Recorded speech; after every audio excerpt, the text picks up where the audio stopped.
A very good afternoon to one and all present today. Today, as we know, we are going to have the training for study in Australia program, the product training, the admission process, as well as the visa process. So we continue with the with the product training. The product training will be conducted by our senior member, Mr. Sumit Kakkar. He is going to talk about the study in Australia program. Over to you, Sumit ji.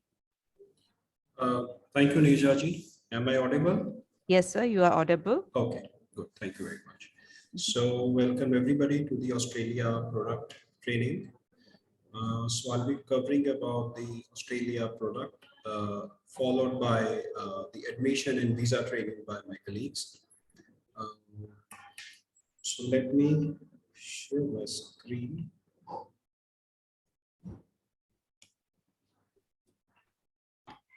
Visible, sir, perfect.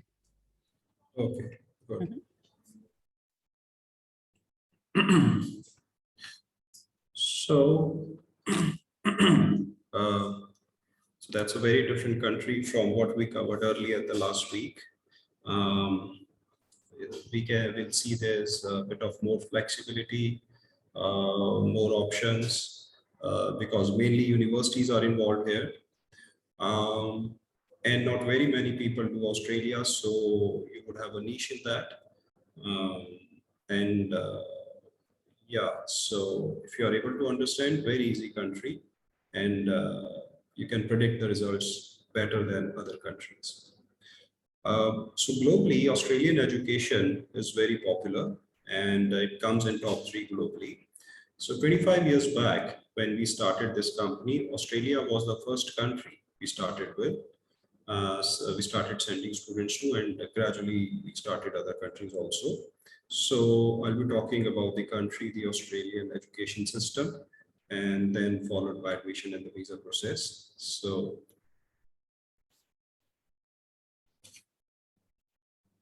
let's do it.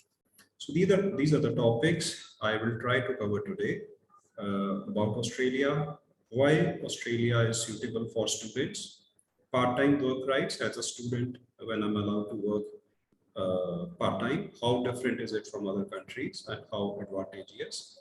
Distance and time difference from India and within Australia from Sydney.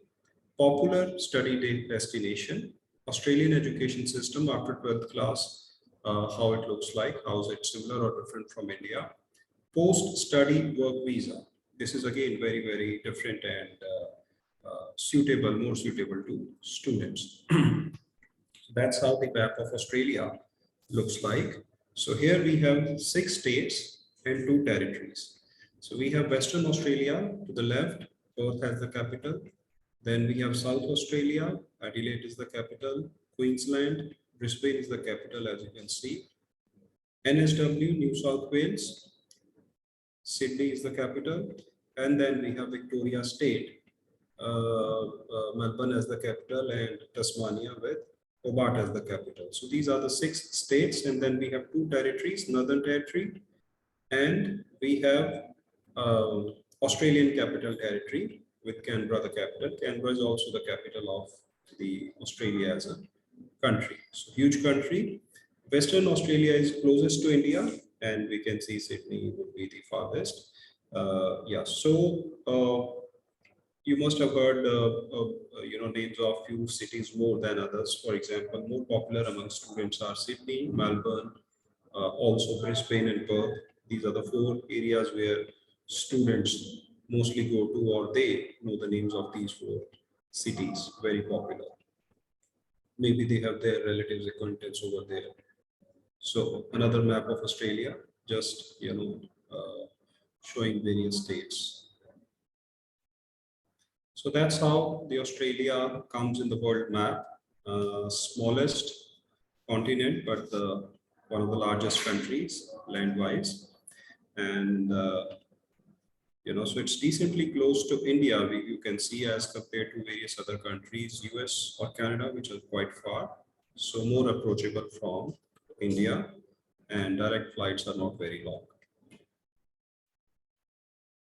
So Mr. Scott Morrison is the current Prime Minister of Australia. Monetary unit is Australian dollars. So I checked in the morning. For today, it is 57.47 INR. Though for the calculation purpose, the High Commission, DHA as we call it, Department of Home Affairs, they take it as 55 for the calculation for the show money purpose. However, when you have to transfer the money, then whatever is the current market rate as on today, as it is 57.47, that is taken. National language is English. Again, for the students in India, most of them have studied in English also. So that should not be a major concern for the students from India as compared to various other European or other countries where the language is totally quite different. So huge land mass area, approximately 2.5 to 3 times bigger than India, but then the population is very less, just under 3 crores, which is population of NCR, and huge area. That's why, a lot of students, they can go. And again, as other countries, if you go to non-metropolitan, other than Melbourne, Sydney, Brisbane, you are given extra incentives by the government in the form of extra working years, postgraduate work permit, and PR. So, but yes, Melbourne, Sydney, Brisbane are also welcome. So very less population and hence huge scope, big campuses, big universities, and good job employment opportunities. Canberra is the capital. Sydney, Melbourne, also like to add Brisbane, Perth are the popular cities, more known, and national animal is kangaroo. These are the seasons of Australia, just for your reference. Winter is in June to August, summer is in December to February. So if you notice, these are quite opposite to India, and probably the only country where you have Christmas in peak summers, 25th December. So weather is similar to India, summers or winters. So winters is like up to maybe -5, what we have in Amritsar or other cold areas.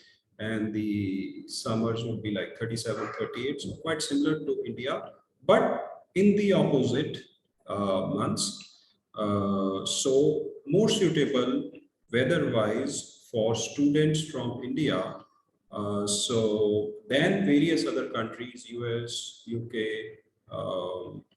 or Canada, where the weather is quite harsh, goes up to -40. So every country would have their, things which are more suitable or less favorable. So, but this one thing is quite suitable to Indian students, the weather. Autumn would be March to May, and the spring would be September to November. So Australia is, these are, so 4.5 hours or 5.5 hours. Currently, it is 5.5 hours ahead of India. So if it is say 3 p.m. here, it would be 8:30 in p.m. in Australia. So that's the time difference between India and Australia. Now, why Australia could be a great choice for students from India? Large land area, sixth largest country in the world with lowest population. We know that, we have just covered. So if a student is in the regional area, we'll cover that probably the next slide. They get extra points that helps them to get PR. Also, they get extra postgraduate work permit. It will be exactly what cities or states offer what, we'll cover in the next slide. But so you go outside of Melbourne, Brisbane, Sydney, you start getting those incentives, right? So all up to the students, what are his priorities? So as a counselor, we try and understand the requirement, what is the preference for him, and accordingly we suggest. So we are just covering all the points here so that you have those in mind and use them as per the requirement or suitability of the student. Relatively warm climate, we've just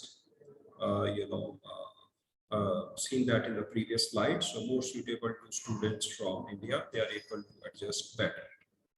Visa success rate, very high visa success rate in Australia, because it is quite simple. It is quite regulated. Visas are online.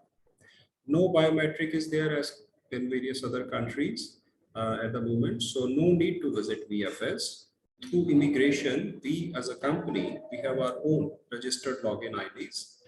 Visa decisions are given on the same login or sent on the email, and visas are not stamped. So you get a email as a visa grant. You can keep that in your phone, or you may take a print, and that is good to go there.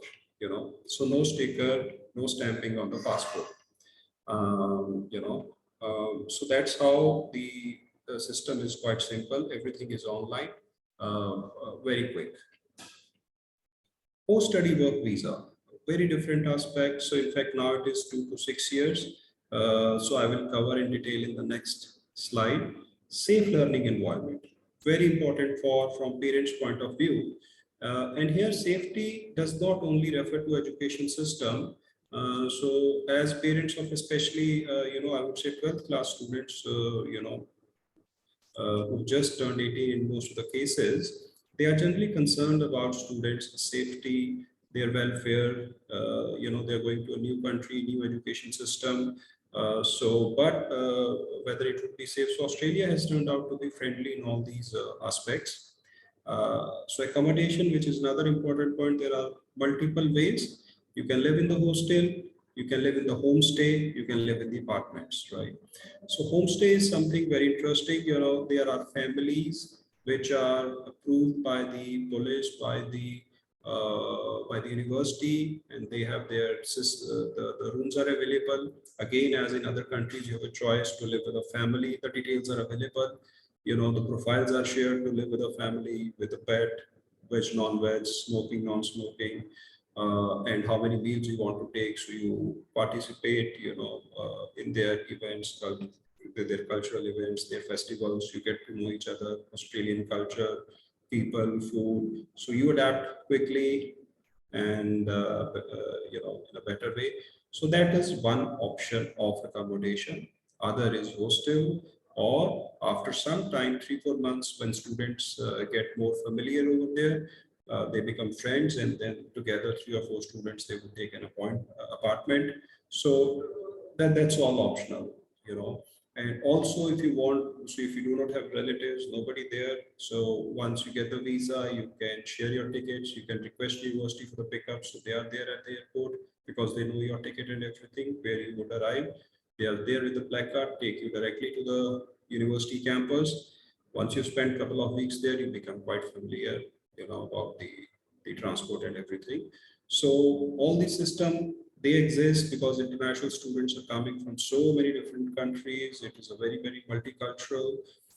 In a class or university, you will have students from 90 different countries. So these systems, they exist, and they are very successful. They are very friendly, and they're loved by the students.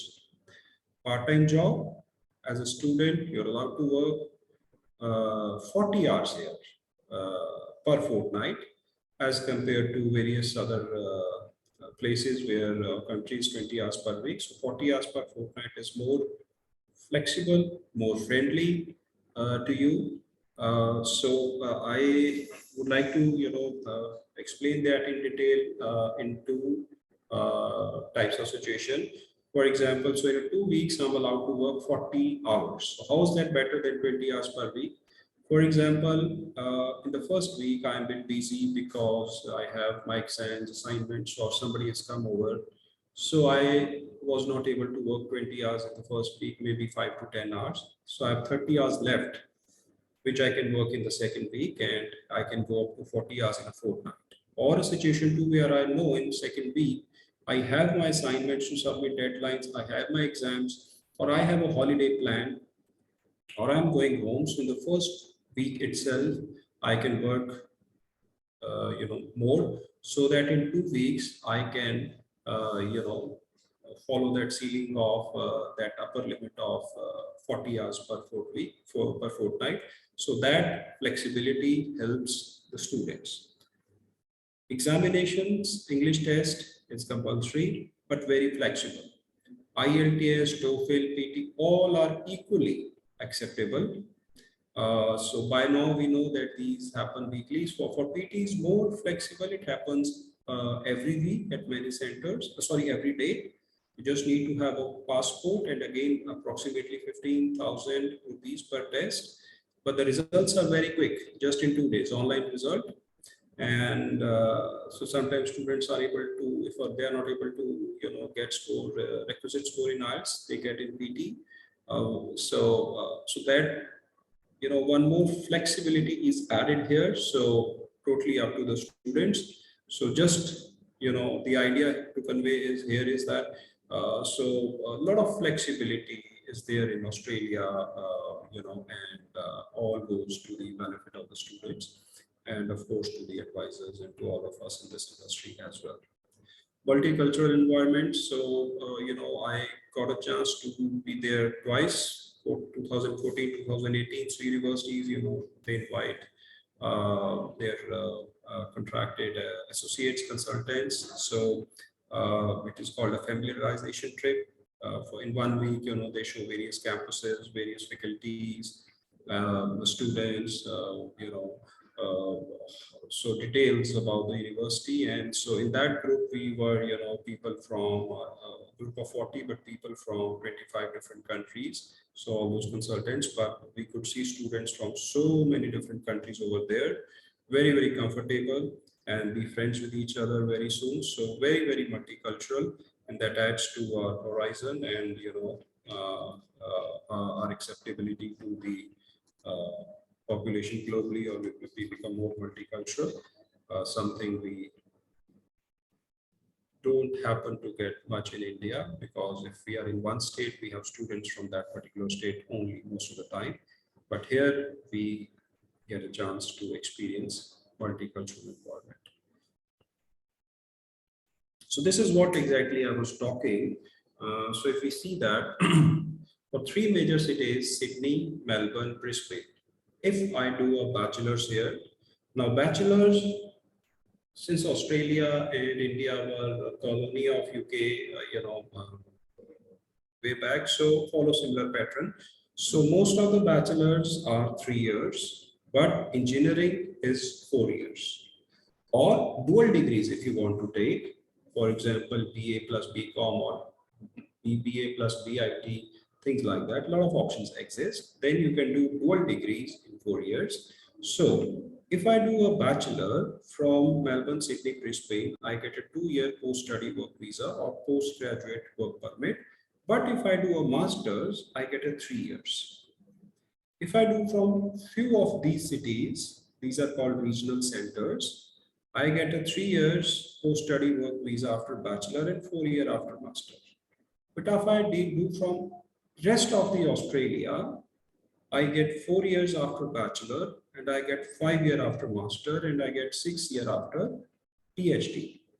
So assuming students, they go for a coursework, so 2 to 5 years of post-study work visa is available, which is, so now I've got Australian education, this is Australian experience. So both of them, they give me enough points, plus I do IELTS or PT, give me enough points to apply for PR. So that is how step by step, very well laid down procedure, very much clarity on PR. So that is what it exists, and I can take advantage. So we give this information to the students. It's up to them what they want to take, what is their priority, what is their preference. So how Australia, vis-a-vis other countries. So the studies is 12 to 16 lakhs per annum. If we just see this figure, this appears a bit higher from other countries, but on an overall package, this is very, very attractive, because in the next slides, you will see part-time work wages, what we get. So if it is, for example, 11 to 13 in Canada, it is 20-22 in Australia, 20 to 22 per hour. But after this pandemic, when it is open borders after 2 years, now the students are getting more, 30 to 35, or nursing students $40-45 per hour, because huge labor shortage, and then very good scholarships, 20 to 35% many universities offer. 50% are also offered and up to 100% is also offered, though the last two are limited in number, but they are offered. And extended work visa options years available. So on an overall package, all this appears to be very, very friendly. Duration, 2 years to 3 years. So depending upon what I want to take, where I want to take. English proficiency test mandate. Though there is a flexibility, I can take IELTS, PT, TOEFL, but yes. However, here the flexibility is that without English, I can apply, I can get the offer, and probably I can look at start preparing about the financials, about the interview preparation, about the SOP. Meanwhile, preparing and giving and waiting for my result. So that helps to save time. But of course, to get the full offer, English, the requisite English test score is mandatory, and only after I get the full offer, I can pay. Visa approval is very, very good. Interview probability, it can come, but generally it is very low. More so if the file is filed properly and if the profile is good. Generally for us, this is very rare, but it can come. Hence, we by default prepare each and every student for the interview, and that is very generic, and that is what every student should do. Why Australia? Why this program? Why not the other country? Course content. So basically, everything about himself, which he should know, and the same thing in writing goes in the SOP. Spouse visa approval is good too, but here the spouse visa is filed for masters only. Anybody who's going for bachelor's, spouse visa is not applicable. We don't do. But if you're going for a master's, your marriage is 1 year old, spouse is doing a meaningful job, has got ITRs. So we look at the case in detail, case by case basis. But yes, it is possible, can file at the same time, and very good visa success rate. So yes, that is possible. Let's see how the Australian education system looks like. So primary education, secondary. So after 12th class, there are two ways to go to the main education stream. Either I go directly to bachelor degree year 1, degree of my choice, or else if I am not able to fulfill the academic or IELTS requirement, I go through the pathway. So most of the universities would require, say, typically 65% for CBSE. Some would require higher for state boards, like maybe 5% or 70%. So if I have that plus English. Now, English is again, some universities, they require 6.5, low band less than 6.0 for bachelor master. Some require for bachelors 6.0 each. Some require 6.0 overall with 5.5. So that's the flexibility. That's how you have various options available. And as an advisor, we know what university offers what, so that accordingly we can offer to the students. So if I'm able to fulfill these criteria, academics/IELTS, I get direct admission to bachelor degree. Some universities, they give you admission to bachelor's at 60% also. But suppose if I've got a lesser, say 5% lesser marks up to 55, and IELTS less, say 6 with 5.5, like that, a bit less than the degree requirements, then I go through a pathway, which is a diploma or associate degree. So 1 year diploma leading to second year of the university degree and graduating to the same university degree, right? So this college is in the same university campus. So for example, Macquarie University in Sydney, Macquarie University International College. So they have the same infrastructure facilities in the same premises. There's a different building called the college, and the rest of it is university. So you enjoy the same rest of the infrastructure facilities. The difference is a college would have a lesser number of students 25 up to 35 maximum, so that more individuals student attention could be given, whereas a university hall could have 75 to 150 students in a class. So the idea is to prepare the college students for the second year of the university degree, and then they go join the second year students and graduate with the same degree. So that's how the students who are a bit less in academics or IELTS, they are given extra help to be able to go up to the university studies level and graduate successfully. Foundation, suppose a student is not able to get admission to diploma also. Suppose he's done very bad in 12th, 50% or lesser than that, then based on his 10th or 11th marks, universities give him admission in the foundation program, which is like a 12th class, one extra year of expenses cost. After foundation, then he goes to year one, year two. So one extra year is foundation, one extra year of cost, and not does not reflect good on visa also. Hence, this is not recommended. We do not do, but just since it exists, so hence, just for your reference, we cover this point, right? So at the bottom right side, you can see this blue box, English language studies, LE course. English language intensive courses for overseas students.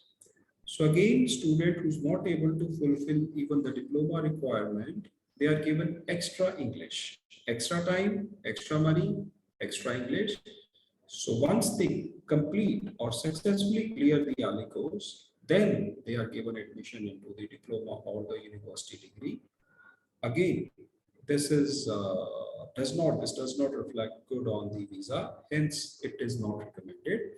Generally, it is given 5 to 10 weeks or $4,000, 2.5 lakh rupees. So rather, we suggest students apply conditional and get some time and apply again, because a resit in the test would be just 15,000, whereas here they would be paying 2.5 lakh rupees. So we try and make them understand this is not in their favor, hence they should not opt for it. And again, coming from so India, we generally avoid that. So the Ali course in foundation is not to be given. Then we can skip it, but just covering here so that you know this exists, but we don't give it. We don't prefer it. So how are the various types of the institutes in Australia? TAFE, government-owned and government-operated colleges. These are the TAFEs. And then we have universities, both public, both private, and some international universities, a total of 43 universities in Australia. Universities, most of them are research-based, so more on theory, less on practical. And again, in universities, you have coursework programs and you have research programs. So research program, a research guide is involved. We have to send your thesis to him once he approves the synopsis, and then only admission start, which is a bit long process. So most of the students, they go for the coursework, master's coursework, 2 years of duration. So that is how that happens. Feb and July, these are the major intakes when most of the programs are open, rather all the programs are open both in Feb and July. These are the major intakes. With only one difference, the medical programs or more of the programs which have clinical component involved, like nursing, where a significant time is spent in the hospitals, also practical component. There is only one intake because of limitation in the availability of seats in the hospitals. It is only February intake for nursing programs like that. Very few July options are available, maybe 4 to 5 that we know that we can share with you, but mostly in February. Other than that, all the programs, business, IT, engineering are available in both Feb and July. However, there are mid-year intakes also available where not all the programs are available, but still a decent number like business or IT. Generic programs are available in April, October intake. So all this gives more flexibility to the students, so they can start almost every 3, 4 months there is an intake. So yes, so favorable to the student, pathway. How does that happen? So, foundation we know not suitable. Then after that, so I can either go directly into the bachelor or through a diploma into the second year of the bachelor. And after the bachelor's, which is 3 or 4 years, I can go to the master's. Graduate diploma is not preferable because in Australia, there is a condition that I must do a 2 years degree to be eligible to get my postgraduate work permit. Uh, for example, as a student, if I'm going through Google or going through a website and I see there are 10 master programs available, for example, 8 have a duration of 1.5 years, and only 2 programs have 2 years duration. So being a student from Asian country, I have a requirement by the High Commission that I must do a 2 year degree program to be eligible for postgraduate work permit in Australia. So for me, those 2 programs with 2 year duration, they are, I should look at that only and probably skip the rest of 8 programs, because only after doing those 2 year programs, I would be eligible for, for masters now it is 3, 4, 5 years of postgraduate work permit.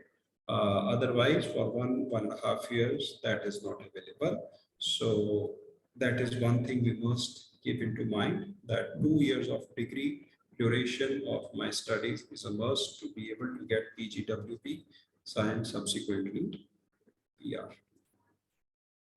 Pathway providers, every country has certain pathway providers. So if in Australia, I have to go, through a pathway. These are the groups we generally go to through Navitas, Cambridge, Educo, Study Group, Laureate, TAFE. So all these will be shared with you, and they are there in different parts of the country. So we can go through them if we are not able to go directly to the degree because of academic or IELTS eligibility. So about the universities in Australia, so different states would have, all the states would have a lot of universities, and most of them are public universities in Australia. So out of 43, 38, 39 are public, 2 are private, and 2 are international universities. So once you go through them, these 2 slides, you'll see there are more in universities in NSW and Victoria. Maybe these are because of population or more, or students, these are more popular among the students, maybe because of their relatives, friends, acquaintances, more job opportunities, things like that. But yes, they are available throughout the state and then throughout the country. Charles Sturt University Regional Campus, Macquarie in Sydney, Southern Cross University, University of UNSW. This is a Group 8. Talk about Group 8 on the next few slides. University of Newcastle, very good university, AL1. University of Sydney, Group 8 again, UTS.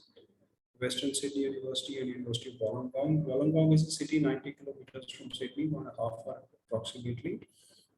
Good university. Victoria University, Deakin Latrobe, very famous. Monash, Group 8 University, RMIT, Swinburne, University of Melbourne, again a Group 8 University, very prestigious. Fed University and VU, Victoria.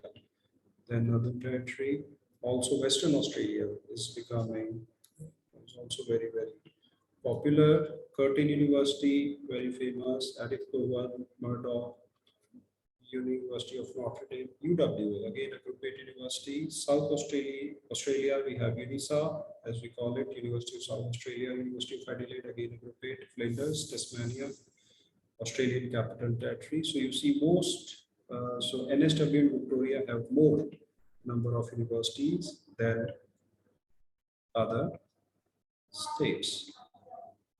Group 8. Now, a lot of countries, they have top groups, elite institutions where students prefer to go. Similarly, Australia also has top institutes. These are called Group 8. So, of all the research done in Australia in these 43 universities, 75% is done in these 8 universities. So that's how these are very, very research intensive and very, very prestigious. These are 8 universities, hence they are called Group 8. These are scattered throughout the country, spread throughout the country. Quite popular, well known. A lot of students know the destination where they are, recognition of these universities. So they are University of Melbourne, Australian National University, University of Sydney, University of Queensland, Monash, UNSW, UWA, University of Western Australia, and University of Adelaide. So a little bit more about these universities. Rankings, very, very popular. Entry requirements are decently high. Both English and academic education system is far stricter as compared to other universities, obviously expected. Top universities like we have IIMs, IITs in India. So is the competition. A very serious student who would like to associate with these high-ranked universities would apply. We need to gauge the seriousness of the student to be able to cope up with the education system of these universities, because we want the student to successfully complete the degree. So as an advisor, we should, be able to see by talking to the student his seriousness, his academics, his English, and suggest university accordingly. Because if it is a high rank, probably he will not be able to survive there and become a dropout student, which is not good for him, not good for us. We don't get our commissions. Hence, we should be careful on that.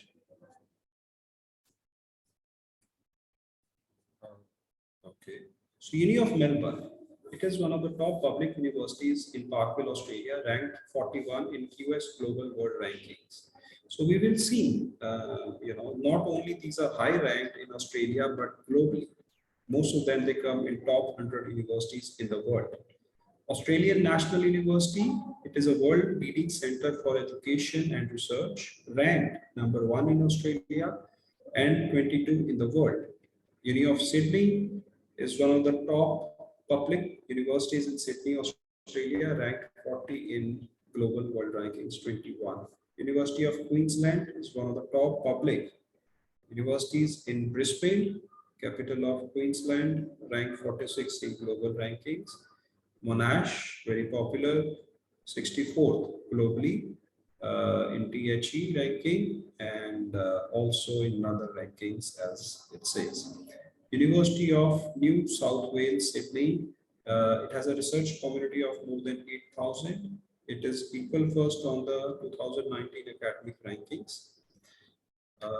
University of Western Australia is one of the top universities in Perth, obviously, and ranked 92. Similarly, is the University of Adelaide. So all these are highly ranked. In Australia, universities generally don't have application fee, but these group 8, most of them, they have application fee of $100, $125. They want only serious students to apply, have higher academic IELTS requirements in most of the cases, and of course higher fee, because they are quite prestigious, and serious students would like to go there, not only from Australia, but also from around the globe. Popular courses, business, MBA, UG, level, various majors are available. You can choose as per your preference. It could be management, HR, IB, international business, accounts, finance, banking, property, marketing, your choice. IT, again, artificial intelligence, machine learning, networking, cybersecurity, engineering, various streams we know. Most of them are, we see here in India too, mechanical engineering, electrical, ECE, electronics, communication, computer, civil, software, mechatronics, your choice. Nursing, very popular, public health, various programs, biomedicine, biotechnology, allied health, all up to your choice. And eligibility, of course, very high in demand, especially after pandemics. Health sector is very much in demand, very highly paid. very much suitable for quick PR. Yeah, so a lot of options available. So let's see the difference, the distance and time difference from India to Australia. Uh, we see closest is Perth, um, just 7,000 kilometers, and the farthest would be Sydney, 9,740 kilometers. But other important cities, how far are they from India, the time taken by flight, and also the time difference. So this is for the reference purpose. Within Australia, closest to Sydney would be Canberra because they are in the same state.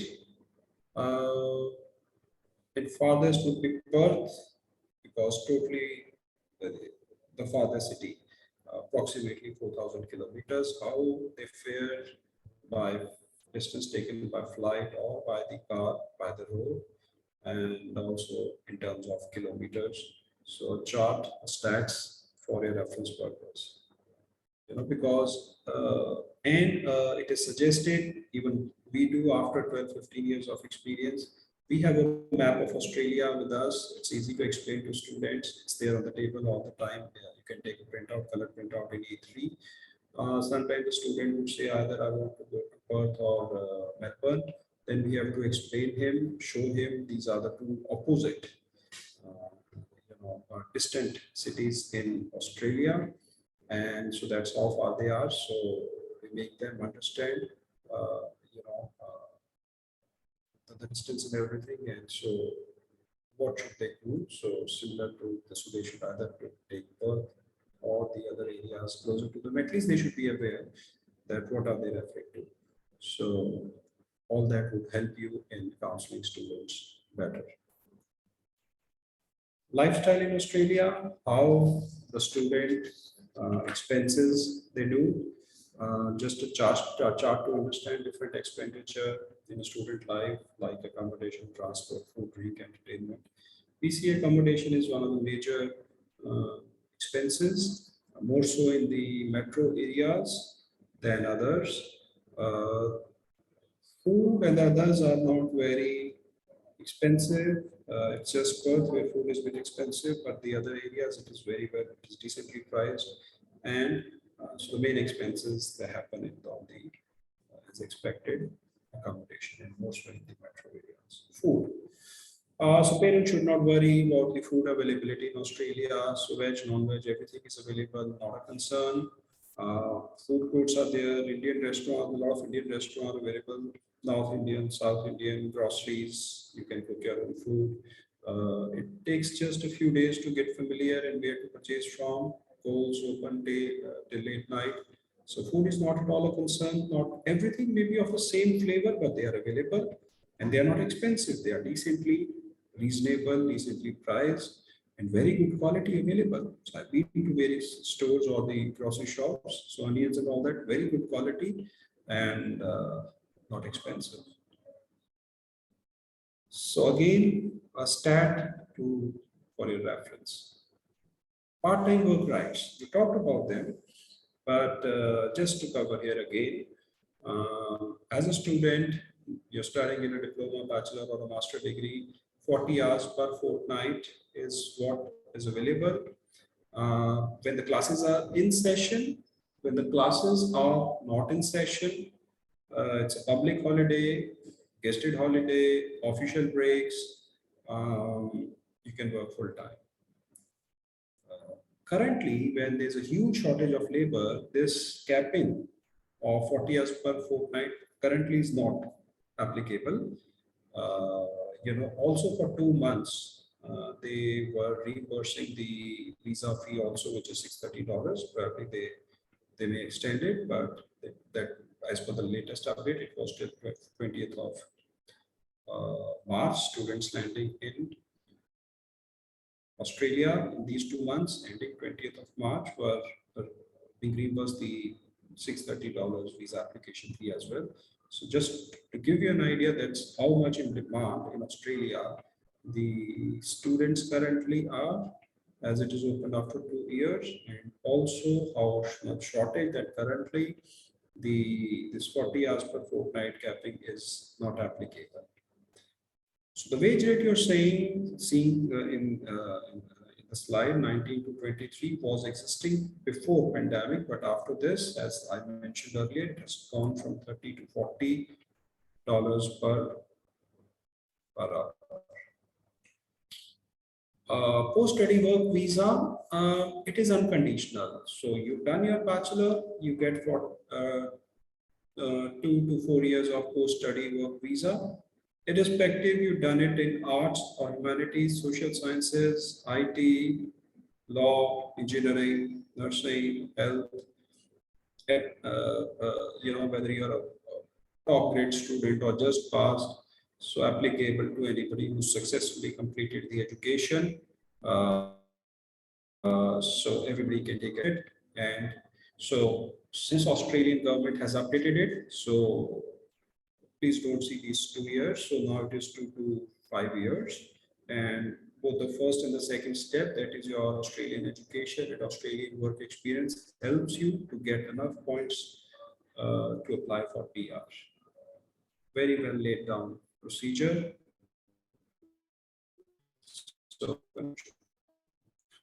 yeah, that marks the end of my my presentation, and I think my colleagues will talk about admission and visa in detail. Post that, we would be happy to take up your questions. So Thank up you, to you, Sumitji. Lisa. Thank you, Thank Sumitji. you. Thank you very much. Thank you. Now we will take a 5 minutes break. After that, we will Okay. continue with the application process and then the visa process, right? So 5 minute Okay. breaks for everybody. Thank you.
Thank you very much, everyone. Now we are going to start off with the application process in Australia, for which we have Ms. Manisha from our visa application, from the admission team. Manisha. Yeah. Thank you, Nirja. Thank you so much. Very good afternoon, everyone. I am Manisha, and today I will be training you on Australia admission process. So today we will cover Australian education system, intakes, types of institutes in Australia, universities in Australia,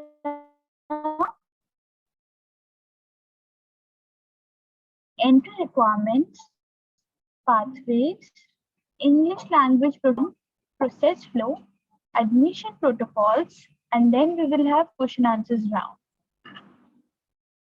So if we talk about Australian education system, STEP is the major intake in Australia. So it means 100% of the programs will be available in Feb intake, and July, April, October, or November are the mid intakes. Mid intake means some of the programs might not be available in these intakes.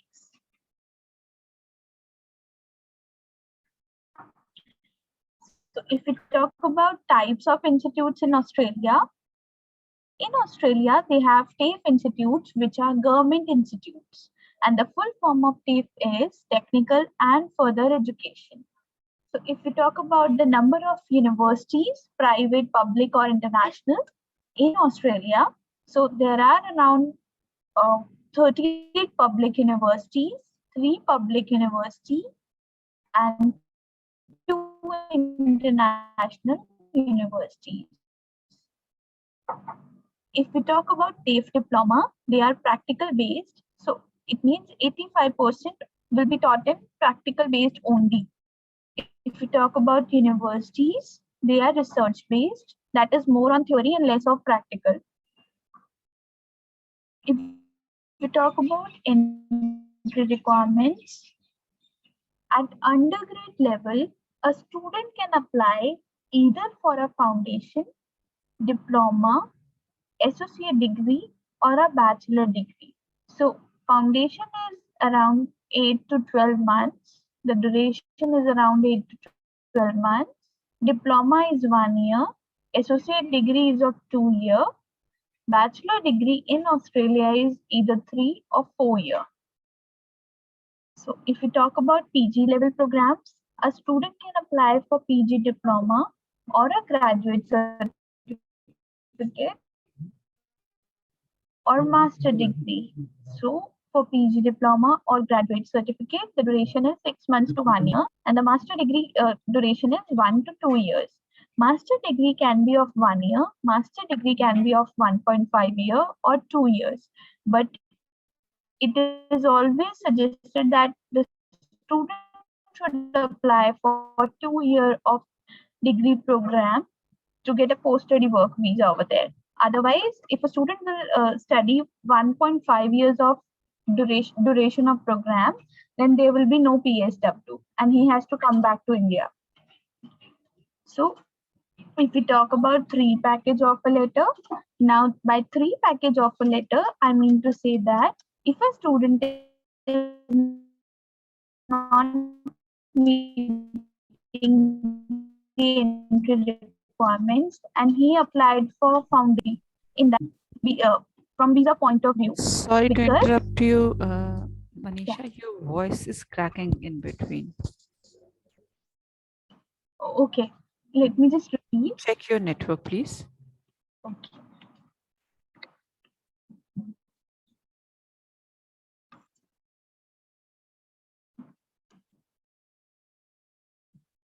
Am I audible now? You are audible, but in between there is a delay in your voice. Okay. You can start. If there is a Yeah. delay, then we can interrupt Okay. you. Sure. Thank you. All right. So I will just repeat this entire slide. So if we talk about undergrad level program, A student can either apply for a foundation program, the duration is 8 to 12 months, diploma program, which is of 1 year, associate degree, that is 2 year, and a bachelor degree, that is 3 to 4 year. And if we talk about PG level programs, the student can either apply for PG diploma, graduate certificate, or a master degree. PG diploma or graduate certificate duration is 6 months to 1 year. Master degree can be of 1 year, it can be of 1.5 years, it can be of 2 years. So we always suggest our students to apply for 2 year of duration program, minimum 2 year of duration program, because to be eligible for post-study work PSW, a student should have at least 2 year of education over there. And 3 package offer letter is not acceptable from visa point of view. It means if a student is applying for foundation, leading to diploma, leading to bachelor degree, it means 3 programs in one time, then there is a risk in visa, so we cannot apply. But if a student is not meeting the bachelor degree requirements and applying for diploma leading to bachelor, he or she can apply for that particular program and we can go ahead with the visa file also. So foundation programs, we don't offer foundation program to Indian students as they don't get visa for the same. So if we talk about the entry requirements, for foundation, the requirement is around 50 to 55%, and the IELTS required is overall 5.5 with no band less than 5. For diploma, the percentage required is around 55 to 60, and the IELTS is 6 with no band less than 5. Associate degree, 60 to 65% is required, and the IELTS required is overall 6 with no band less than 5.5. For a bachelor degree, percentage required is 65 to 70%, and the IELTS required is overall 6.5 with no band less than 6. So if we talk about the generic entry requirements at PG level, for a graduate certificate, 50 to 55% is okay, and the IELTS required is around overall 6 with no band less than 6. For master degree, so for master degree, if a student is applying for any master degree in any of the Australian universities, then the requirement is basically we need to check their percentage on the basis from the section from which they have studied. For example, we do have a NUSER guide, which I will show you in my next slide, which is provided by the Australian government. And basically, we check whether if a student has studied Bachelor of Arts from Delhi University, for example, then we will check that University of Delhi comes under which section. If it is section 1, then the percentage will be 50% required for that particular student. If a student has done has completed his education from section 2 university, then it will be 55 to 60% will be required. If a student has done completed his last education from section 3 university, then 60 to 65 percentage will be required, and the IELTS required will be 6.5 with no band less than 6. So this was the NUSER guide. This is a sample of NUSER guide. So basically, we have a guide of I think around 85 or 86 pages. Over there, all the Indian universities list is mentioned over here, which are recognized by the Australian government.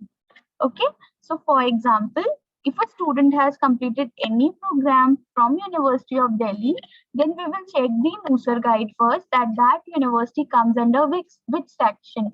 For example, University of Delhi comes under section 1. Okay, it's clearly mentioned in the blue that it is under section 1. So the percentage required will be 50%.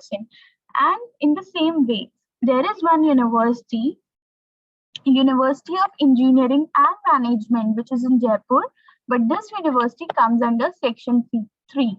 So the percentage will be 65% that will be required for any student who has completed from this particular university.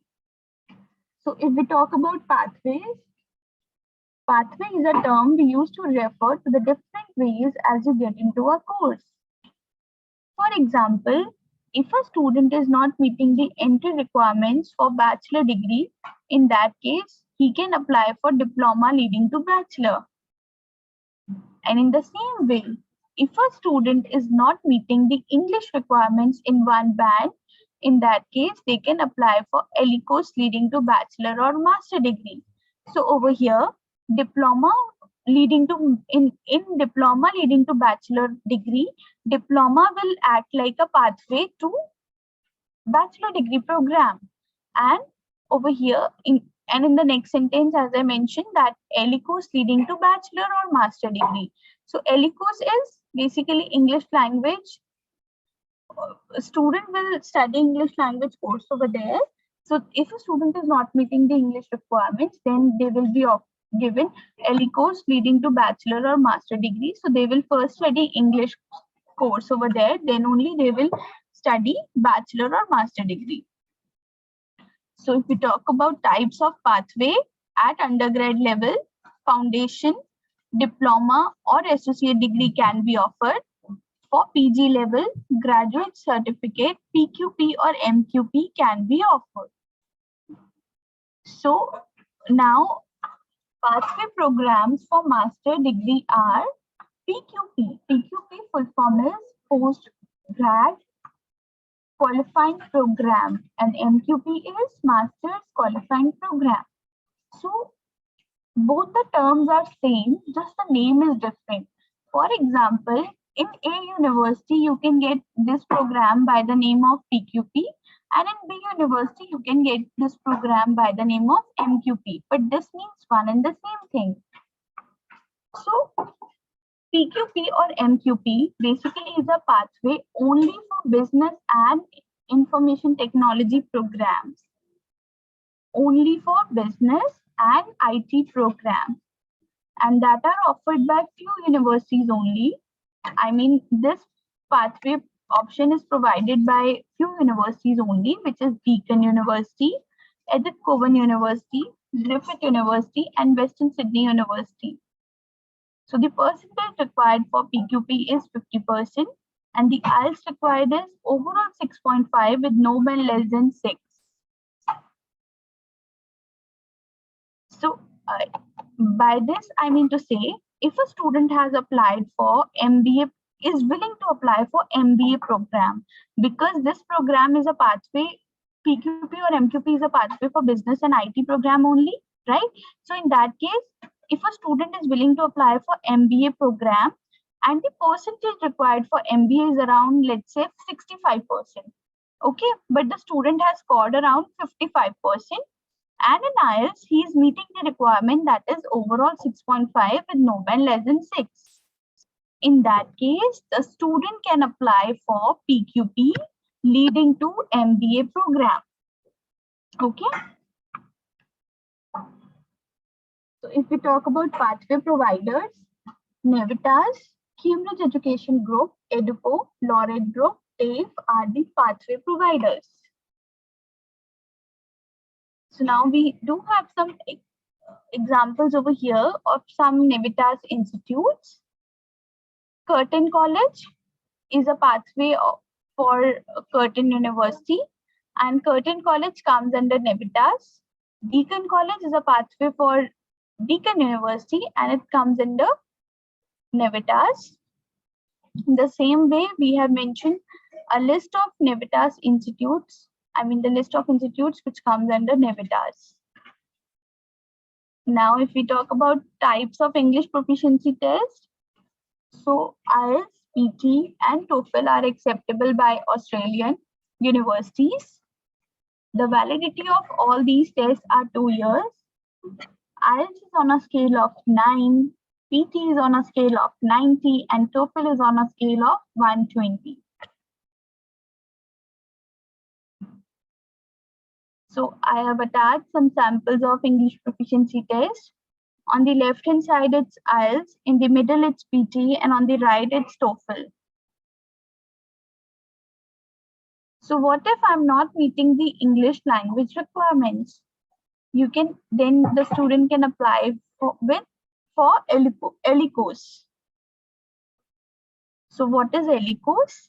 ELICOS is the English language course which a student studies in Australia prior to the main program. So it can be before bachelor degree or it can be before master degree.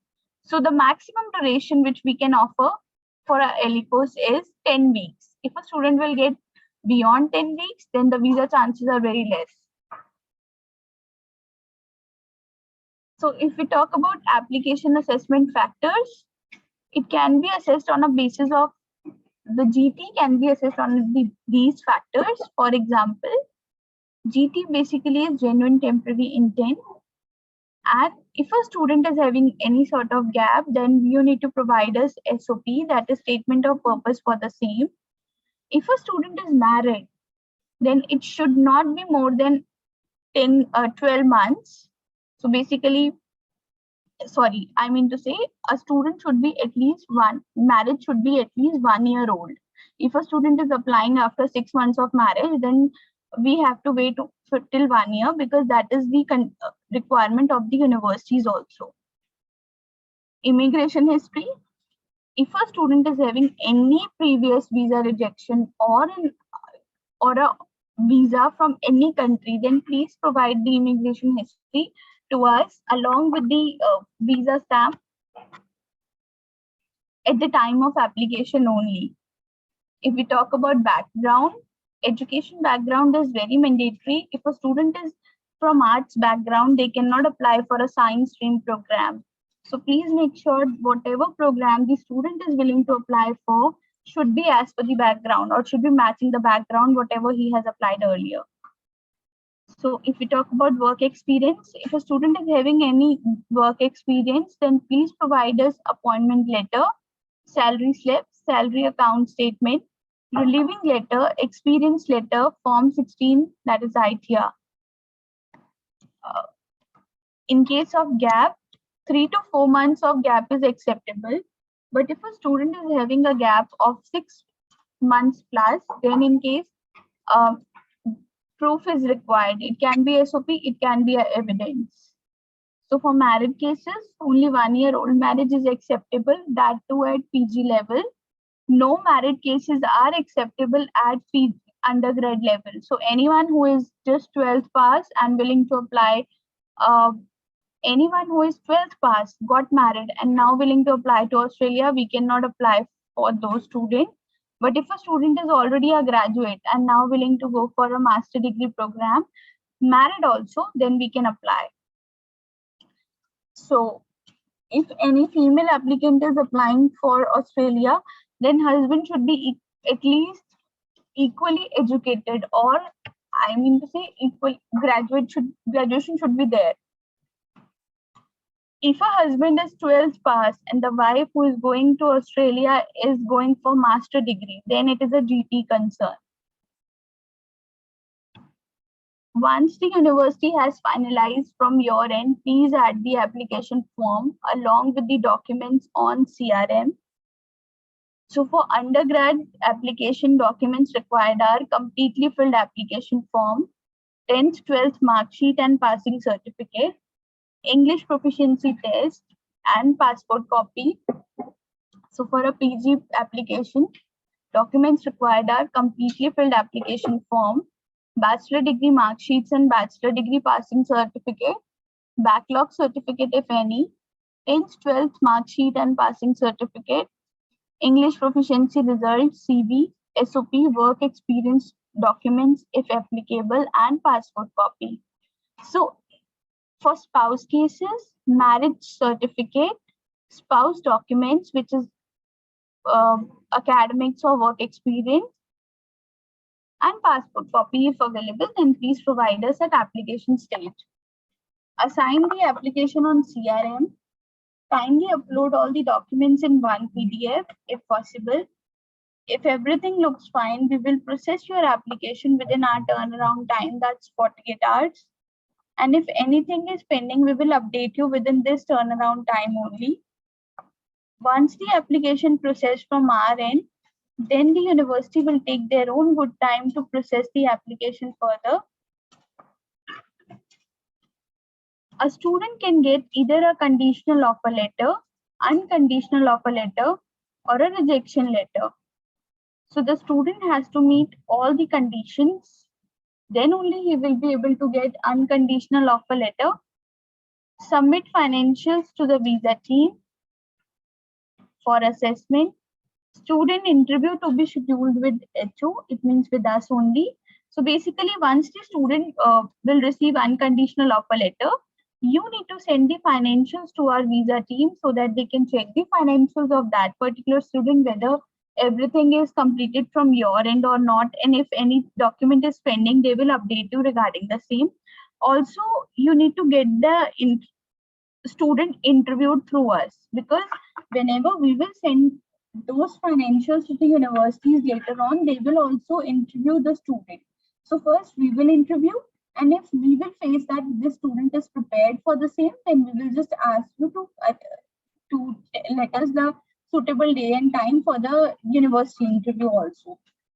But don't proceed further with the payment until and unless you have received interview approval and financial approval from our end and from the university.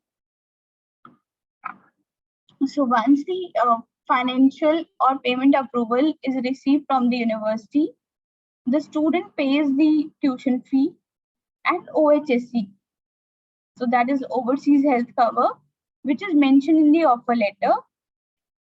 Then the student will get ECOE, which is electronic confirmation of enrollment from the university. After that, the student can lodge the visa file. So now I have attached samples of completely filled application form and incomplete form on the right hand side. If you will provide us completely filled application form, then there will be no delay in processing of application. But if you will send us incomplete application form, it will definitely lead to delay in processing of application. So always try to provide us completely filled application forms only. If we talk about medium of instruction letter, it is also known as MOI. Some of the universities give English waiver. If the students submit their application with MOI, means a letter from the university which the student has to arrange, and over there it will be mentioned that this student has studied his entire course in English medium only. So that letter needs to be provided to these universities, that is Griffith University or UTS, if a student is looking for English waiver. So this is a sample of MOI, medium of instruction letter. So as I told you that it will be issued by university or college, and over here it's clearly mentioned that so and so student has studied.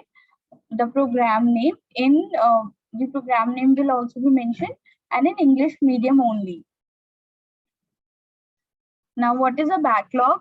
Backlog is used to refer to the number of failed courses that haven't yet been cleared. So basically, backlog is number of fails, and backlog certificate is issued by your academic institution that has details about your backlogs. So I have also attached a sample of offer letter on the left hand side, and on the right hand side, it's COE. So I have attached the offer letter for early course leading to Bachelor of Nursing. If you will see, it is a package offer letter. The student must not be meeting the English language requirements. That's why he has been issued a letter for early course. And after early course, he will study the main program, that is Bachelor of IT. So once the student pays, university will provide a letter which is known as ECOE. This document is known as ECOE, and I have attached the sample on the right hand side. So if we talk about the difference between extension and deferment, extension is requested from the universities for few days. For example, a student has to make a payment, let's say by tomorrow, but the student funds are not ready. So he can request the university to please provide me payment extension till 1 week so that I can be able to proceed further with your university. So that is extension.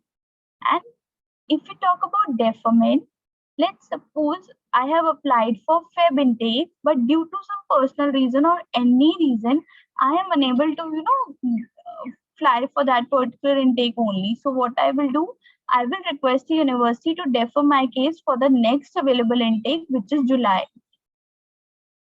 So that is deferment. So if we talk about admission protocols, our turnaround time is 48 hours. All communication should be via email, and if required, you can call as well.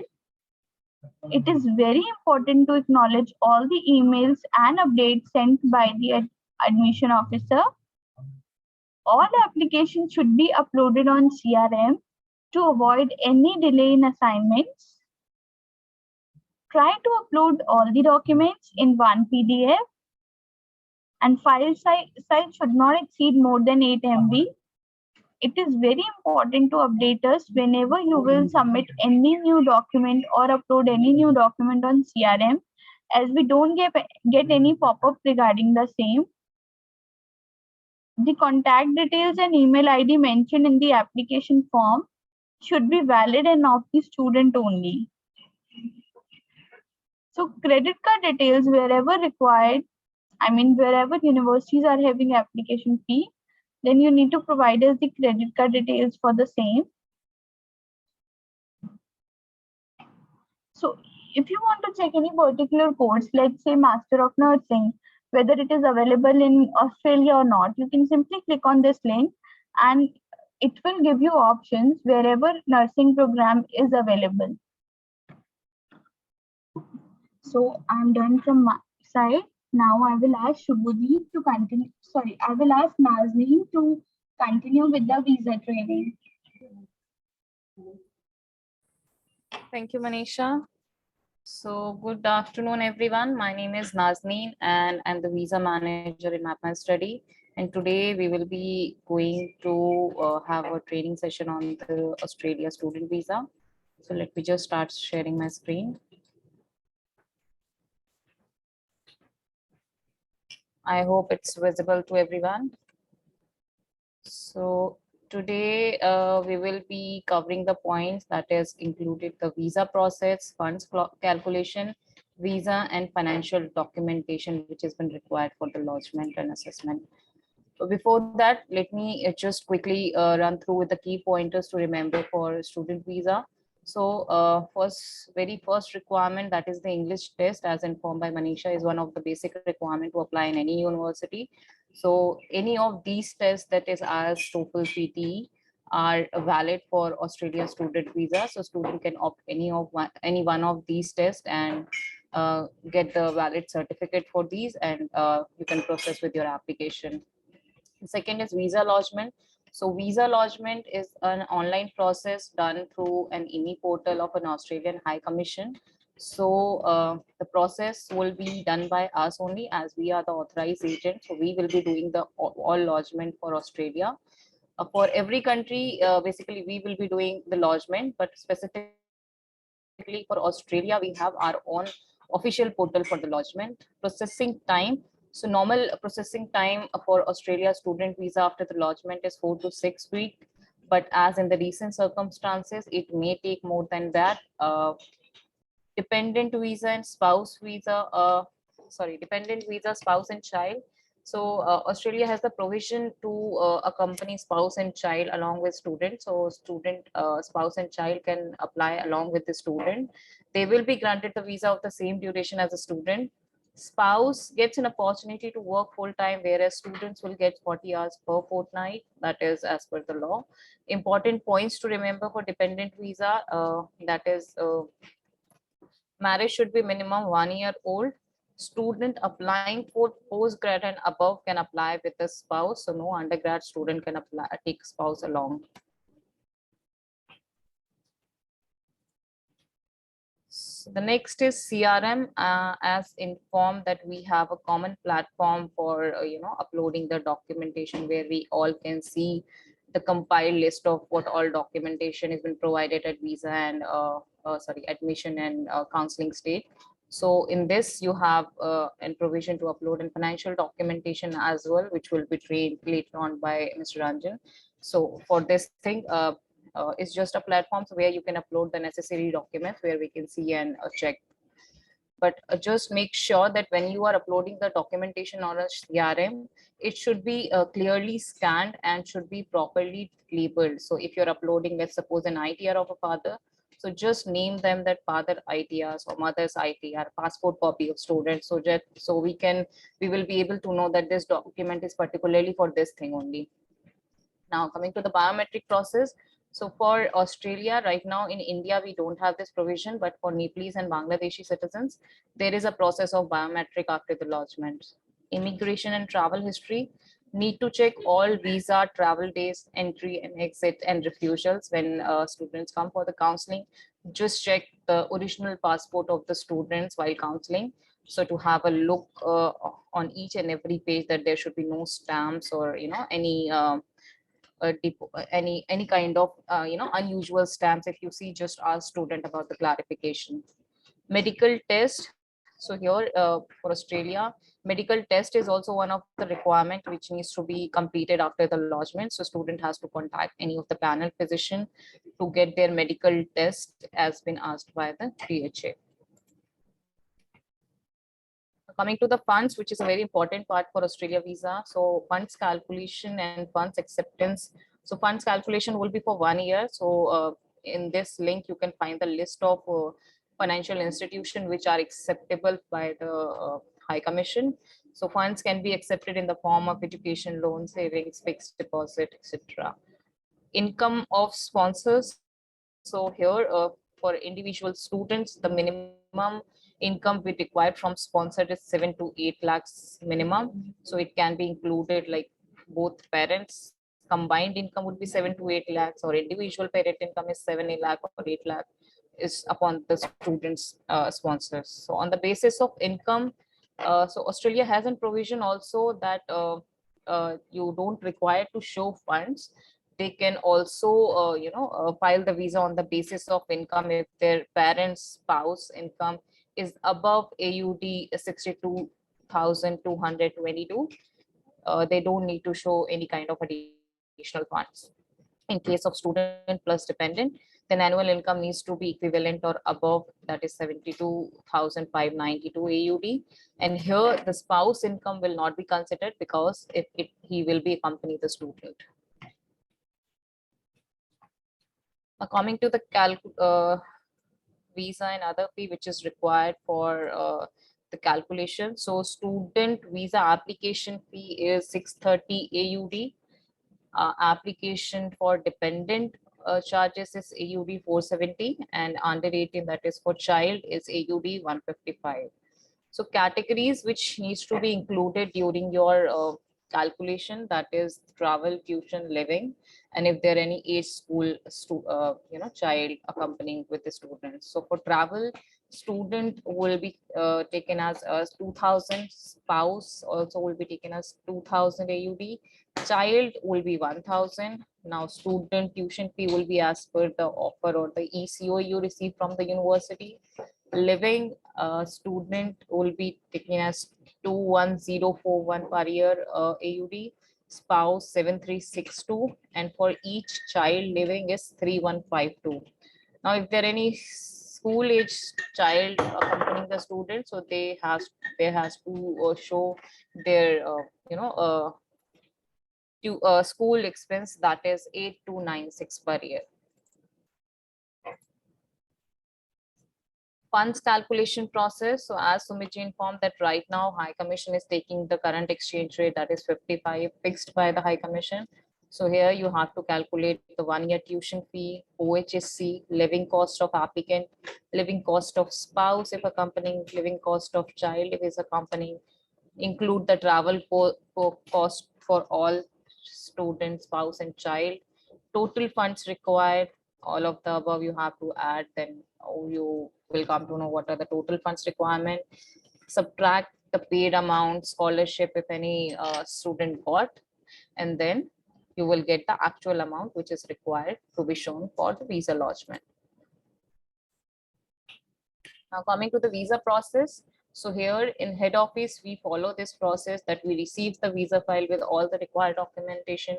After assessment, we will share the pending with the advisors. If required, we will verify the financials again, as it will be done during the financial stage. And if required, we will do it again at the visa stage. After receiving the pendings, we will reassess the visa file. And if all the requirements are fulfilled, then we will be lodging the file and we'll have to wait for the decision outcome. Now coming to the checklist, so a student visa will be categorized as subclass 500. So these are the checklist which is required for the lodgement. The very first document is self-affidavit, but let me inform you that this is not the requirement of the university and neither required by the High Commission. This is the requirement of our organization. This self-affidavit is with the specific format that we are taking a consent from the student that he has been guided with each and every step starting from the end, and he has selected university, college, or whatever fees he has been paid. It's by himself only. We have not pressurized or guided. Guided is something else, but we have not pressurized or forced him to do anything. He himself has chosen everything and continued the process. So this is the very mandatory document. Without this, the process will not go further for lodgement. Now next is visa assessment sheet by the advisor. So we have this format. We will share it with you. You have to fill this sheet and share it along with the rest of the visa documentation. So we will come to know your assessment and then we will do our assessment accordingly. Aadhaar card of student and spouse if traveling, that is required to fill in an online application. There is one of the tab which says that you have to provide additional ID proof apart from the passport. Student information form. So this also will be having a basic details of the student required to be filled in online application, like his name, contact details, alternate contact, email IDs, siblings details, travel history, etc. HAP ID that I have informed, that is a medical requirement by High Commission. After the lodgement, we will share this HAP ID with you, and you have to inform student to contact any of the panel physician for the medical test. Now coming to the visa form. So the first visa form is an agent authorization form called as 956A. So here in this form, student gives and signed authority that he is authorizing us for the lodgement of visa file. So first initial page will be filled by the student, his details like name, date of birth, address, and contact details. The rest of the form will be filled by us. It will be having our company organization details, and at the last page, student will sign and giving the consent that he authorizes us for the lodgement. Now, if student is under 18, so there are two additional form along with 956A is required. That is 1229 form, that is under 18 student form, and 157N, that is student guardianship arrangement. So this is for under 18 students who are traveling alone without any guardian. Now, the next slide is checklist only. ECOE, as informed by Manisha, after your payment will go through with the university and everything has been processed, you will receive an electronic confirmation of enrollment from university for the visa lodgement. Passport copy. So we don't require the original passport for the lodgement. We require the complete passport to be scanned clearly in color. All pages, like even if it's there, even if we have blank pages in the passport, we require that, like 1 to 36 page completely scanned. New and old, so current passport required. If they have any old passport, that is also required to see if there is any kind of stamping is done or any visa is given. For the same thing, if spouse and child is accompanying, the same thing goes for them also. New and old, both complete passport is required. Marriage certificate and other marriage related documents. So if spouse is accompanying, so you have to provide these additional documentation related to their marriage proof. Birth certificate for child, if child is accompanying. SOP, that is called statement of purpose, required from applicants, that is student, and spouse if spouse is accompanying. So SOP if you will say this is the heart of the visa file, because this is the only document we attach online, where a student can explain each and everything about their profile, academics, why they have chosen this university, why Australia, why not any other countries, their future plans, etc., their incentive to returns and all. So this has to be as per the pointers. We can share it with you, but just try that student write their SOP on their own. You can guide them, but do not write their SOP, because if you will be writing the SOP, it will look similar after 2 or 3 SOP that the same person will be writing, because content will remains the same. And if every student will write, they have different idea and perspectives to write their SOP. Employment letter. So if student is employed, they need to show their employment proof, like employment letter, experience certificate, salary statements, etc. English test papers, that is, as I informed, it is one of the requirement for the visa file. So any of the test certificates we have to show for the lodgement. Now coming to the financial documentation, so as I've informed that education loan is acceptable. So for loan, you have to provide us the loan letter, loan disbursement letter, along with the loan account statement and the property which has been kept as in security with the bank. The other financials you can show is saving account statements of the sponsor, that is your financial sponsors, fixed deposit copy of your sponsors, financial matrix. So this is the format of the High Commission. So we can share it with you. You have to fill the details, whatever the financials you will be showing. So you have to fill in the details in financial metric that will be attached along with the visa file. Affidavit of sponsorship. So here, whosoever will be this sponsor person, they need to provide an affidavit that they will be, sponsoring this person with their income and funds. Same name affidavit. So if there is any name discrepancy in the name, like on passport or any other documentation of parents' name is different, then they have to provide us the same name affidavit. Sponsors ID proof. So any one ID proof, that may be PAN card, Aadhaar card, passport copy, or anything. Sponsors income proof. So ITRs will be required for the last 2 years to show their income. Property valuation report, just to show their incentive to return. They have a good amount of property or wealth that they have an incentive to return to your home country. Card details, that is required for the visa payment. So this is all for the Australia student visa. If you have any queries, please feel free to ask. Thank you, Naz. Thank you very much. Before question and answer rounds, I would like to request all the advisors that your internal assessment for UK and Canada will be open by tonight. This is not a final assessment. This is only the sample test that you're going to take so that you can check your preparation for UK and Canada. So the sample test, your assessment, it's an internal assessment, minor, will be available from tonight. So kindly attend the same. So now we open the floor for the question answer round. I think we have few questions. For group 8, are the fees higher compared to the other universities? Sumit Yes, for group 8, fees are higher as compared to other universities, because you're applying to university which is very, very top ranked. So the entry criteria are strict, and so are the fee. They, most of the cases, they also have application fee. So yes, the fees are higher. So for a normal university, after scholarship would be 30, here it could be 40. So fees is higher, and scholarships would vary from case to case. So for a business programs, they go up to $47,000 per annum too. So it is up to the student what they want. So we have universities available with us. We can give you both group 8 and non-group 8 options. So it's up to the student how they would like to do that. Sometimes they give you the bursaries as per their budgets, scholarships, but then you have to apply and see. So yes, fees is high. Is there a format for SOP?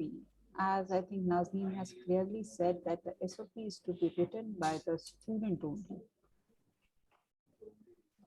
Yes, there is no specific format for the SOP. We have pointers which has been covered in an SOP. I mean, what pointers to be covered in SOP. So we can share those pointers, but you cannot strict on the pointers only. I know that pointers has to be covered, but let student write with their own perspective and cover not each point. I will say according to their profile, they can just go through whatever is suitable for them. They can just pick up those pointers and write, but it has to be with the complete story of the student. Right. And Kamalji is asking band required for PTE, any specific marking that we require from PTE? So you're saying the band requirement for PT? Yeah. Okay. IELTS is very specific. Goes in units of half. You've got 6 bands, 6.5, 7 bands. PTE for every band there is 8 points. So 6 band would be 50, 6.5 would be 58. And so since there are 8 numbers in one band, so every university would have their own requirement. For example, LATRO for bachelor 6 each would require 46 with 46 now. Some universities would require 54, many would require 52, some would require 50. So it could be anything between 50 to 58 as per the various universities. We now know it with the experience how they require, or else these are very, very clearly mentioned on their website. So it varies from unit to unit. Yes. All right. The next question is the meaning of AHC. Oh, it is Australian High Commission, or you can say currently their official name is DHA, Department of Home Affairs. So embassy as we call it. And I think this question is from Visa team. Is Aadhaar card the only acceptable proof? What if the student doesn't have it? Mr. Gautam, yes, Aadhaar card is a mandatory document, and right now in India, it is one of the mandatory document for as informed by government to for every process you do. So yes, Aadhaar card is mandatory. If any of the student does not have it, then he has to apply for the same. Right. Yeah, I think it is very, very easy. So they have now Aadhaar card people sitting in the banks, for example, in Chandigarh, Delhi, or the few blocks offices next to me is Canara Bank, and Aadhaar card person sits over there. Go there and it takes around 10 to 15 days to get it. Very, very, it takes your iris scan, your fingerprint scan. So 10, 15 days you can get it. So when you start the process, you can tell the student if you have it, it's fine, or else you can initiate the process. And by the time he gets offer or starts preparing for the interview SOP, he will get his Aadhaar card. So should not be concerned. Now the next question is what about the professional gaps in career? What if student does not have any explanations? Yeah, Nas, would like to cover. So professional gaps, you mean that after the study, student was not doing anything like this? Yes, I'm saying that suppose he worked for 2 years and 3 years and he got unemployed for 1 year or 2 years and or was just looking for a job. So there is no good reasoning to cover that gap from so how good so how will his visa application get affected, or I mean what will be the chances of getting the visa for him It because of depends. these gaps? So, Mr. Gautam, maybe it depends on the gap duration, because 1 year gap is generally acceptable after the bachelor's if he has worked, and then after that he has taken some break to get a good job or profile hike or something like that. Then this can be explained in SOP. But if it's more than 1 year, then there has to be a proper research or justification for the same thing in SOP. So if this you can elaborate why you have taken more than 1 year gap, because 1 year is more than sufficient to look for a job, or if you're looking for something to achieve. So 1 year is more than sufficient. If it's taking more than that, then there has to be a proper reasoning or the documentation to support the same. Okay. Thank you. Now the next question is again from for the visa team. Loan letter. Is it to be provided once the application is approved, and the time period? Mr. Mohammed, I will say loan letter is a requirement at the very initial stage. When you get an offer from the university, you have to submit a financial to the university. So at that moment, only university will like to have a look on your financial documentation. So loan letter will be required at that initial stage only. So not at the time of visa approved or something like that. It has to be at the time of application. Once you get an offer, after that you have to submit for initially you have to start this process because loan letter or loan thing will take time from banks. Okay. Yeah, so Kalpesh, generally once, just like this, once you have the offer, you have to take education loan. So it's generally given on the property, and branch limit is generally up to 20 lakhs. So once you get the offer, you can then approach bank, and they will get your property evaluated by their evaluator, and sanctioning the loan normally takes 20-25 days. And it's the rule in Australia that if you are taking education loan, it must be dispersed. The first semester fee has to be paid from the loan just to make sure loan is genuine.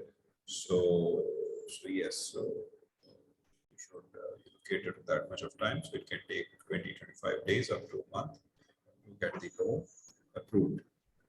Banks take a bit of time. Yes. Okay, just one more clarification. That means once I get the approval from the university, the only Offer. the only Yeah, they element would that like to see offer, which Yeah. university, how much fees, things like those, which program. Okay. Based on that, because this is education loan, the rate of interest is less as compared to the personal business loan. Hence, they would like to see the offer to be able to give the loan. But as a background, you can just meanwhile get the offer. You could just talk to the bank that applied to get the offer. If you want, you can get your property evaluated, save time on that. But yes, he will process only once you submit the offer letter. So just one clarification. Once I get the offer letter from the university, the only pending issue with the university is the funds. The rest everything is clear. Is it? Yeah, so generally after offer, if you already have your academics ready, your degree certificate with you, your backlog certificate, if any, your IELTS is fulfilled, then the criteria is GT, genuine temporary entry for Australia, which means the interview and the financials. So the university might like to take the interview. It will mention in the offer if required or not. So you can prepare the student, and we take the interview to see if everything is okay or need some more polishing. Once we see interviews okay, then you share the financials with us, whether loan or FD or savings. We check that, cross check that. Once it is all verified, then we send these to the university. University may check them, and once verified, then they will give you the full offer. So that condition will be waived off. Then the GTE, they have done their GTE criteria, they've done the GTE check and found it to be okay. Then they will give you the full offer, and then you can make the payment. So everybody wants to make sure that payment is not, the payment is to be done only at the last stage when all the other checks are done. So as to you make the payment and then you prepare the visa file and lodge it. So that is how the process is. Thank you. next question is from Mr. Kalpesh. Assessment. So these are the sample tests. The marks of these assessments are not going to be added in your final assessments. So don't worry on that. You can submit it by Wednesday morning, right? So the next question is, are all college universities of India covered in NOOSR guide? Yeah, user guide. All the universities of India in alphabetically order A to Z are covered in the user guide. It's a lot of research work, a very, very comprehensive guide. Obviously, we've heard of few universities in the region we are, not aware of the other universities in such a big country like India, but they have all the universities covered, and rank them or given them sections. They are section 1 university, 2, 3. For example, section 1 would be good universities in India like Delhi University, Punjab University, University of Mumbai, like those. Then section 2 would be middle rank, and section 3 would be mostly private universities. So like that. How do sections they differ for? So section 1 university, maybe 50% is okay to go for a master's. Section 2 would require 55 and section 3 would require 60. Just to give you a very simple example, lower the section, higher the requirement. So all the universities of India are classified into section 1 to 3 alphabetically. And this is probably updated every year. So the latest news that we have available with us is of 2021. So very comprehensive work is done by them. So yes, all the universities of India are listed there. Yes. So the next question is, can you share the user guide? Yeah, I think today is the training, and after that, all those documents that you require for counseling. That will be resources will be shared once you become a certified advisor. After the Yeah. final assessment, the Yes. resources folder of your advisors will be shared on your Moodle ID. So that will be shared after the certification. Right, sir? Any Yeah, further that's- queries we have related to the study in Australia?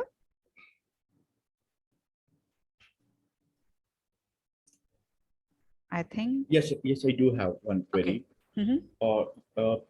It was shown in the one of the slides that people, the spouse and the student, they both are earning. They have, I mean, if it goes beyond a certain threshold, then student need not show funds. But still, that has to be proven that they're meeting that threshold. So some sort of documentation will be required logically. So how to go Yeah, about that? ITRs would submit. It's set close to 70,000 or 65,000. So ITRs, their computation, they would say that threshold. If you meet that threshold, you may not require to show the financials, or else you show the financials. All and right. whatever ITR you have, 10 lakh. 12 lakhs. Okay, so ITR filings will do the job. You don't need any further documentation. No, ITR filings should be good. ITR is the computation. Aadhaar, PAN are linked, so it can always be verified. We verified from the ITR site. Okay, fine. Government of India website we verify. Okay. Hence, we ask for the Aadhaar and PAN linked. These days, everything is Aadhaar and PAN linked. Exactly. So many deadlines are passed, and I think it's been there for a couple of years. So why not everybody? Or else, at the time of counseling, we counsel the students that your parents should Aadhaar, PAN should be linked. If not, you can get it done. It takes 1 or 2 weeks. So it can be verified easily from the government website. That's what we do in all the cases. Okay, thank you very much. All right. If anybody is having any further queries, kindly raise your hand. Fine. I don't think we have any further queries. So Sumiti, you can start off with the quiz. Oh, okay, so quiz has become a part of it. Okay, let's see how Confident our advisors are. how good we've been able to give our presentation also. Yeah.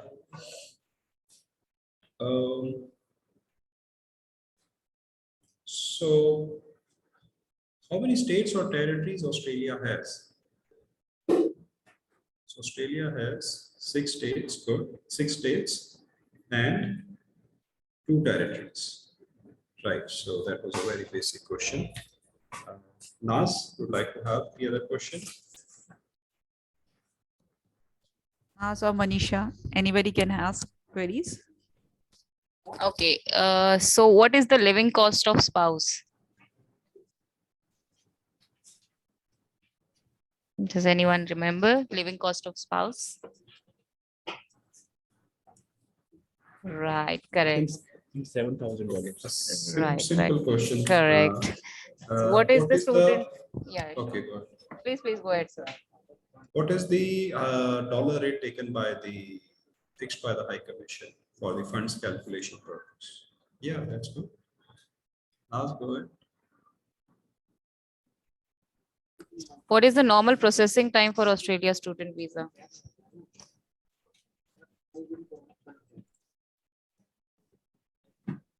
Yeah, it's 4 to 6 weeks, correct. What is the visa fee for student visa? What is the visa fee? Yeah, correct. It's $30. Go ahead, Sumit. Postgraduate work permit duration for a master program, if I've done it from a university in Melbourne. Yes, 3 years, that's right. So somebody mentioned 2 to 5. So it varies from 3 to 5 years. So for Melbourne, Sydney, Brisbane is 3 years. Few other areas like Perth, Adelaide, Gold Coast, Sunshine Coast, Canberra, Macquarie, Wollongong, Geelong, Hobart, it's 4 years. And for the rest of Australia, it is 5 years for masters and a year less for bachelors from these respective areas. As Neerjaji mentioned, all this will be provided to you once you successfully become or once you fulfill the criteria. So all this information will be shared with you as well. Thank you.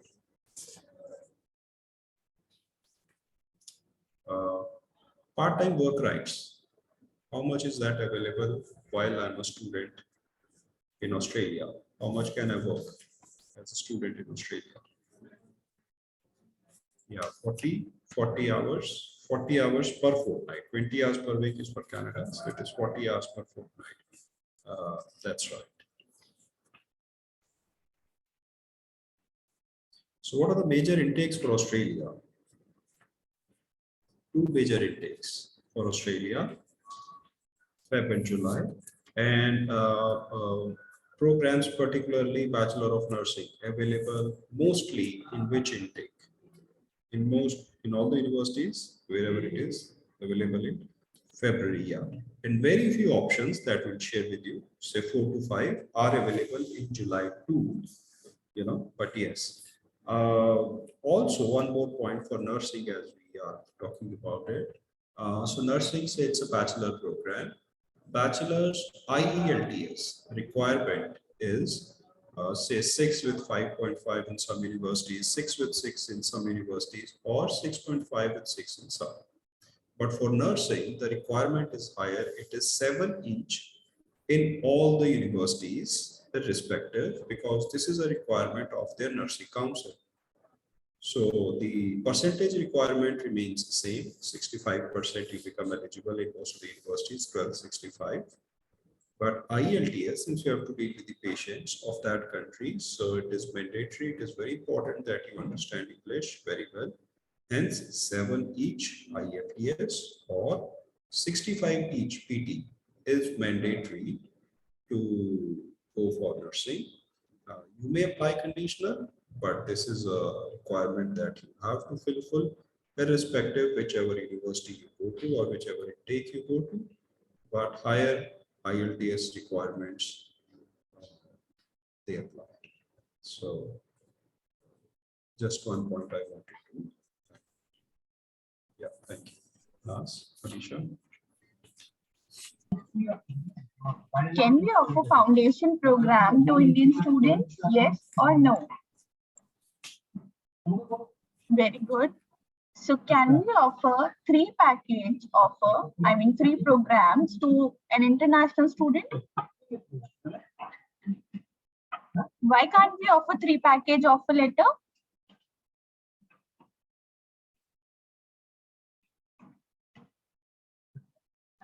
Very good, right? Not acceptable by the embassy. Right, correct. What is the full form of TAFE? And what exactly TAFE is?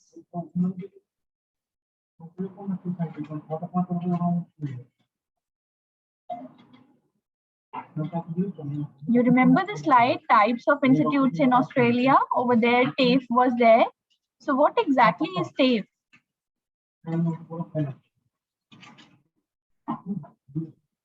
Anyone knows?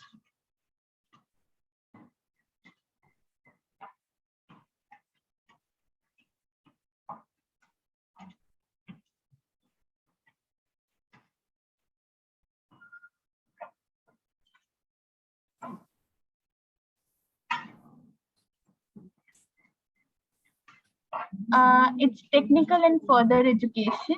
Yes, it's technical and further education. Basically, TAFE are government institutes.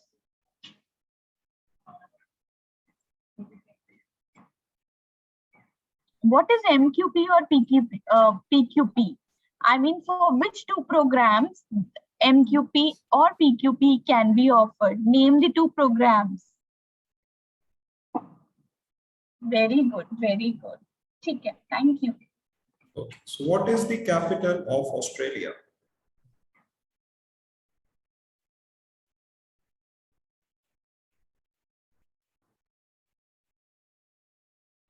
Oh, that's good. Most of all, everybody knows. Good. Thank you. Yeah, I think that was good. So more you council students, more queries, questions you would have, and all of you are welcome to get back to us. So I think that was all from my side. Thank you, Suniti. Thank you very much. And thank you, everybody. So we will be meeting again on Wednesday for our study in USA training. Meanwhile, you can appear in your assessments, and thank you very much for your time. Thank you. Have a nice day. Bye-bye. Thank you, everybody. Have a Thank good you. day. Take care. Thank Bye-bye. you.